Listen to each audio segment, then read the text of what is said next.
कफ सिरफ मामले में एफआईआर दर्ज की गई है कोतवाली में। क्या एफआईआर दर्ज हुई और अब तक क्या निकल के सामने आया है? देखिए, अभी जैसा आपको विदित है कि ड्रग इंस्पेक्टर साहब जो हैं जौनपुर के, उनके द्वारा 12 नवंबर से लेकर 19 नवंबर तक एक इंस्पेक्शन करी गई, जिनमें उन्होंने 12 जो मेडिकल कंपनीज हैं, ये मेडिकल स्टोर हैं या फार्मा कंपनी है, इनको जब इंस्पेक्ट किया तो पाया गया कि एक शेली ट्रेडर्स जो कि रांची की कंपनी है, उनके द्वारा इन 12 मेडिकल स्टोर्स या फार्मा कंपनी को नियरली 37 लाख कफ सिरप के डब्बे दिए गए, जो बॉटल्स होती हैं, जिसका मूल्य नियरली 57 करोड़ है। और यह 12 लोगों को अलग अलग क्वांटिटी में दी गई, प्रोप्राइटर्स को, कंपनीज को। और जब इसके बारे में इंस्पेक्शन में पाया गया, जो हम तक तहरीर पहुंची है कि यह सिर्फ लिखा पढ़ी में हुआ है।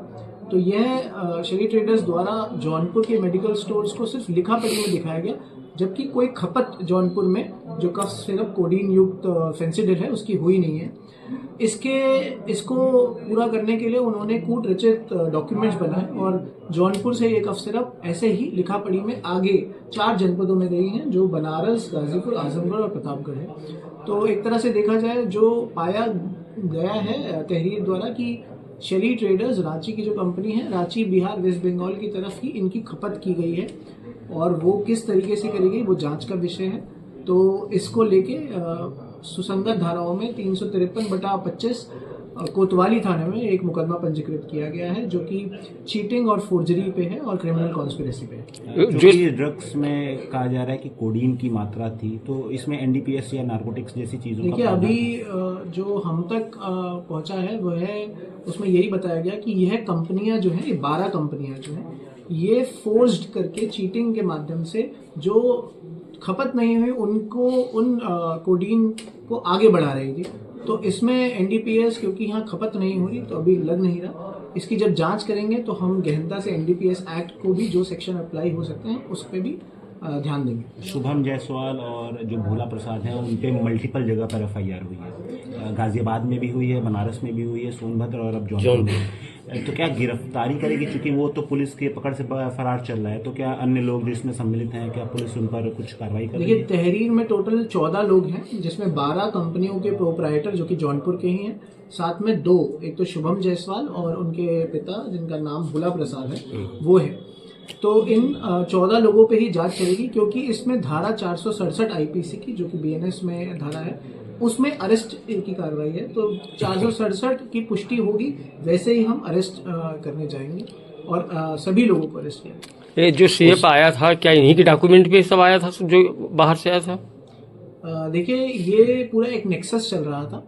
इसमें मैं बताना चाहूँगा कि ये नेक्सस ऐसे चल रहा था कि सिर्फ लिखा पढ़ी में दिखाया जा रहा था। तो लिखा पढ़ी में ही जौनपुर में दिखाया गया है अलग अलग कंपनियों को। जैसे एक कंपनी को सबसे ज़्यादा जो है वो 12 करोड़ की वैल्यू की एक कंपनी को दी गई फेंसिडिल, और एक को 10 करोड़, बाकी 1 करोड़ 2 करोड़ ऐसे ऐसे। ये सिर्फ लिखा पढ़ी में। तो लिखा पढ़ी में है तो फिर जाता कहाँ था? ये आप मान लीजिए कि लिखा पढ़ी में दिखाया जाए, क्योंकि ये डॉक्टर्स की प्रिस्क्रिप्शन पे दिया जाता है। तो डॉक्टर्स की प्रिस्क्रिप्शन में ऐसा होता है कि कोडीन युक्त सिर्फ मेडिकल पर्पसेस के लिए यूज हो, तो इसीलिए ये अलग अलग जगहों पे भेजा जाता है, एक प्रॉपर चैनल से ही यूज हुआ जाता है। लेकिन ये प्रॉपर चैनल ना होके उसको बस दिखावट से ही प्रॉपर चैनल दिखाया, लेकिन खपत ये वहीं बिहार, रांची और वेस्ट बंगाल में हुआ। ये जांच का विषय है, अभी हम देखेंगे कहाँ खपत हुई। ये ऑब्जर्वेशन जो कि ड्रग इंस्पेक्टर की, वह मैं बता रहा हूँ कि ये कागजों में हुई और खपत उन्हीं के द्वारा दी गई है। ये तो जब उनसे पूछताछ करेंगे तभी पता चलेगा खबर कहाँ हुई। और जो आप कह रहे हैं मल्टीपल एफआईआर आई, वो इसलिए हुई है क्योंकि लिखा पढ़ी में यही जौनपुर की ही गाजीपुर में, वाराणसी में, अन्य जगहों पे भी गई है, जिसकी खपत नहीं हुई, सिर्फ लिखा पढ़ी में। तो अगर वहां भी लिखा पढ़ी में हुआ तो वहां भी कोई मुकदमा लिखा जाएगा। क्या पुलिस को ये नहीं लगता है कि इस मामले में जो औषधि विभाग है वो भी कहीं ना कहीं जांच के दायरे में आना चाहिए, क्योंकि ना कोई इंस्पेक्शन हुआ इधर बीच, और जब ये मामला प्रकाश में आने लगा उसके बाद उन जगहों पर औषधि विभाग द्वारा छापेमारी की गई, तब जाके पता चल रहा है कि ये फर्म सिर्फ कागज पे एग्जिस्ट कर रही है, ना कोई गोडाउन है, ना कुछ है।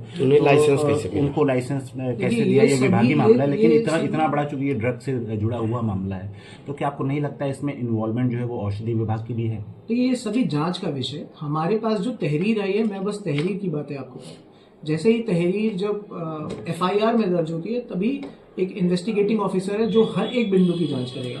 तो औषधि विभाग हो गया, कोई अन्य व्यक्ति क्या इसमें इन्वॉल्व है, क्या ये ड्रग्स क्या अन्य जनपदों में या फिर अन्य शहरों में या फिर अन्य स्टेट्स में या फिर इवन विदेश में भी जा रही है, ये सभी जांच का विषय है। तो जब भी जांच होगी तभी मैं आपको बता। शुरुआती दौर में ही जांच पे सवाल उठने लगे। गाजियाबाद में जो जांच अधिकारी था 4 लाख रुपए घूस लेते गिरफ्तार हुआ, इंस्पेक्टर जो था।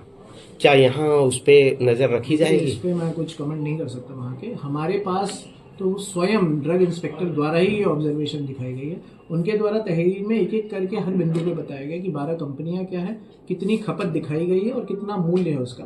तो यह सब अभी एक सिर्फ हमारे तहरीर के फॉर्म में आई है, जो FIR की फॉर्म में आ गई है। अब जांच होगी प्रतिदिन, तो उस पर आगे की डेवलपमेंट होगी। धन्यवाद।